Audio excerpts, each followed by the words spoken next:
He made children laugh and performed as a clown at festivals. No one knew that evil was hidden behind these laughs. He would trick victims by offering jobs, take them home, tie them up in chains, and carry out his horrific plans.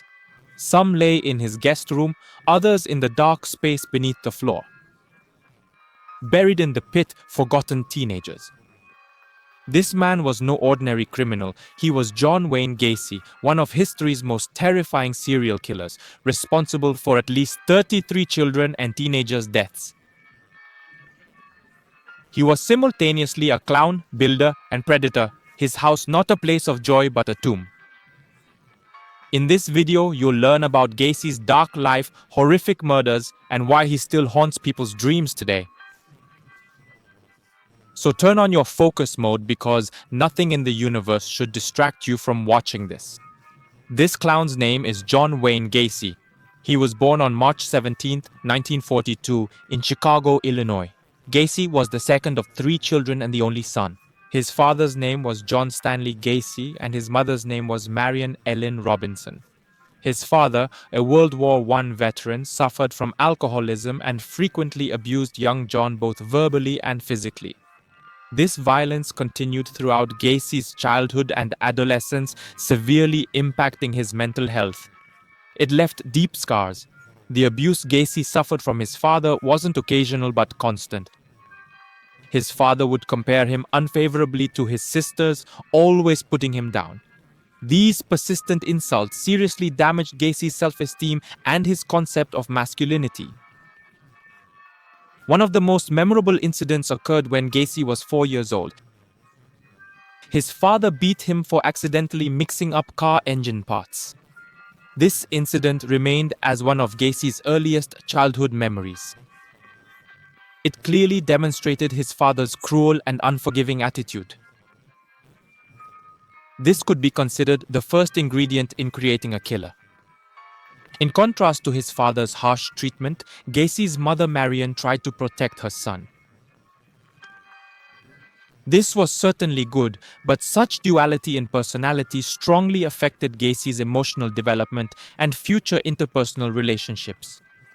Gacy's childhood was also difficult in terms of health. He suffered from heart disease and was frequently hospitalized.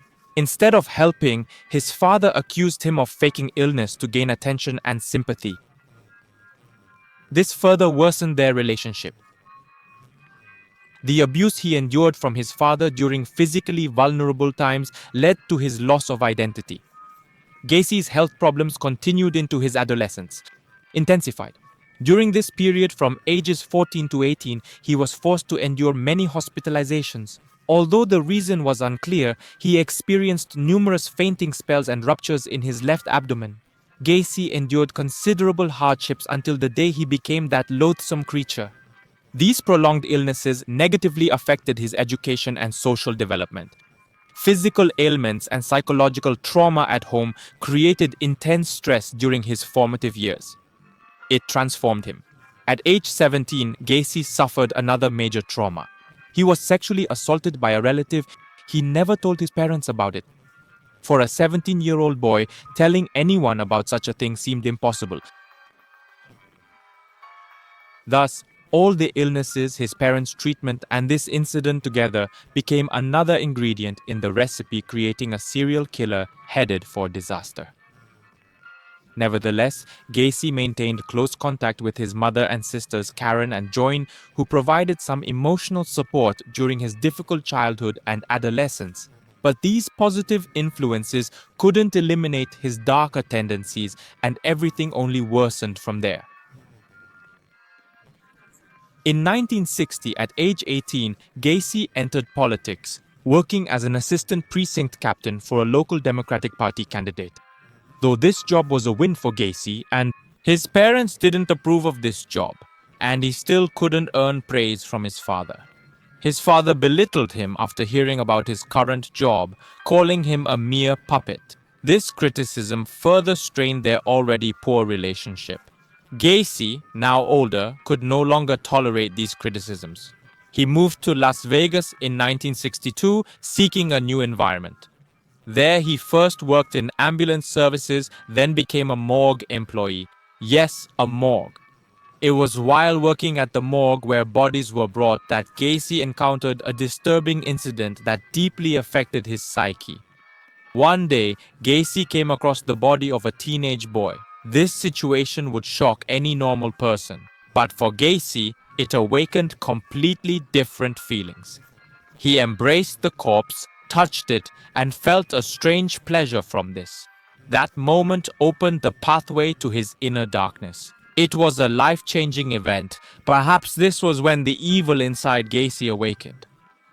After returning to Chicago, he appeared completely different. Despite not finishing high school, he enrolled at Northwestern Business College and graduated successfully in 1963. This achievement opened doors for him, and Gacy was later accepted into a management training program at Nunbash. He began to demonstrate his business abilities for the first time. On the surface, he seemed dynamic, responsible, and even talented. From 1964 to 1968 marked a crucial turning point in his life. He got married, had children, achieved business success, and was even elected vice president of a major company. People recognized him as the third most important person in Illinois, and in 1968, he committed his first murder.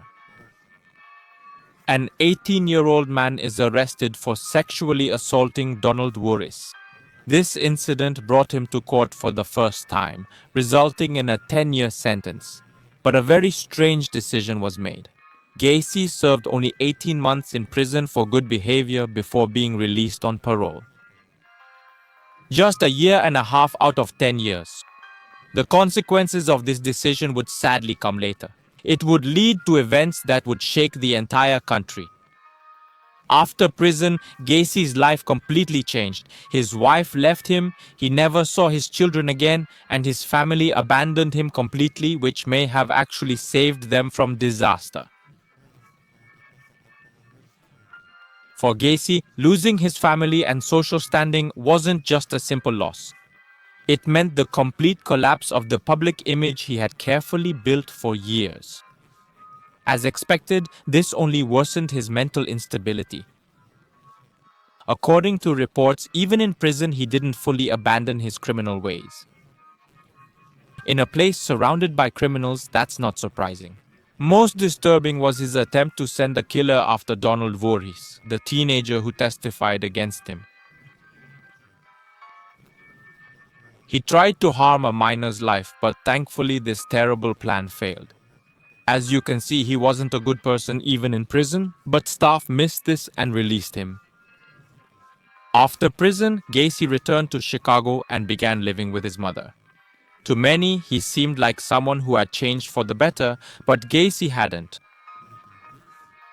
In 1971, he opened his own construction company and began working in construction, with the business growing rapidly. Gacy once again managed to create an outward image of a respectable, honest, hardworking man. After achieving financial stability, he bought his infamous house in Des Plaines, which later became the center of horrific crimes. In 1972, Gacy married again, this time to a divorced woman with 2 children. During this period, he reintegrated into society, volunteered for political campaigns, hosted parties, charity events, and